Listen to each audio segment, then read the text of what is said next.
Assalamualaikum warahmatullahi wabarakatuh. Izin memperkenalkan diri, nama saya Wina Yuliana Hidayat dari kelas 2A dengan nomor induk mahasiswa 222032.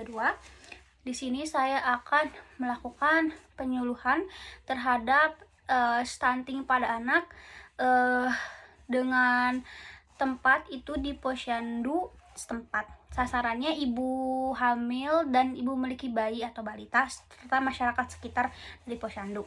Untuk pokok bahasannya itu yang pertama ada pengertian stunting, kedua tanda dan gejala stunting, ketiga pencegahan stunting, dan terakhir ada pengobatan stunting.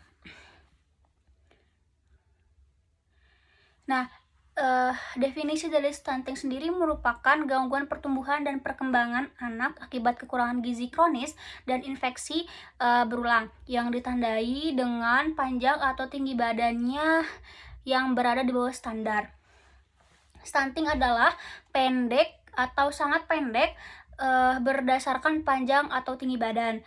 Nah, stunting adalah gangguan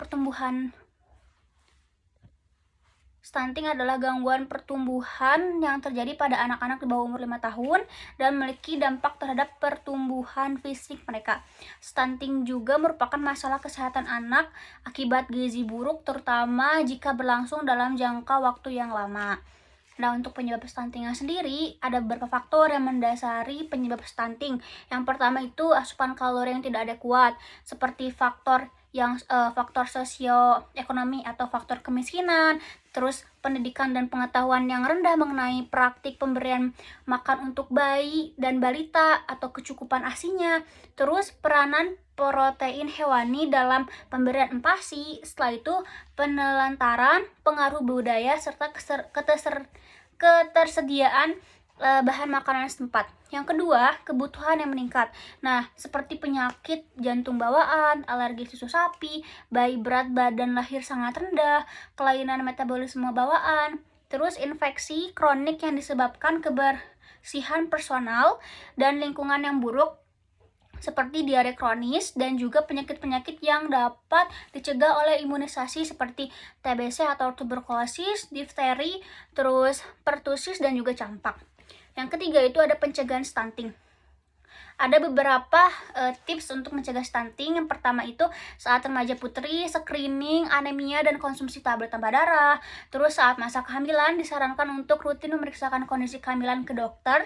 Perlu juga menerima asupan nutrisi yang baik selama kehamilan dengan makanan sehat dan juga asupan mineral seperti zat besi, asam folat, dan yodium harus tercukupi.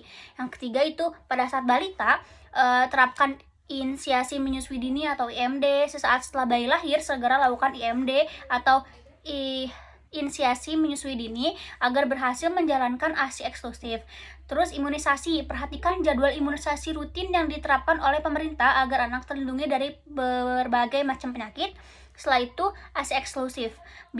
Berikan ASI eksklusif sampai anak berusia 6 bulan dan diteruskan dengan empasi yang sehat dan juga bergizi. Yang terakhir tuh pemantauan tumbuh kembang dan juga weight watering. Dan yang terakhir tuh gaya hidup sehat. Terapkan gaya hidup bersih dan sehat seperti mencuci tangan sebelum makan, terus memastikan air yang diminum merupakan air bersih, buang air besar di jamban, terus sanitasi yang sehat, dan lain sebagainya. Dan yang terakhir ada pengobatan stunting.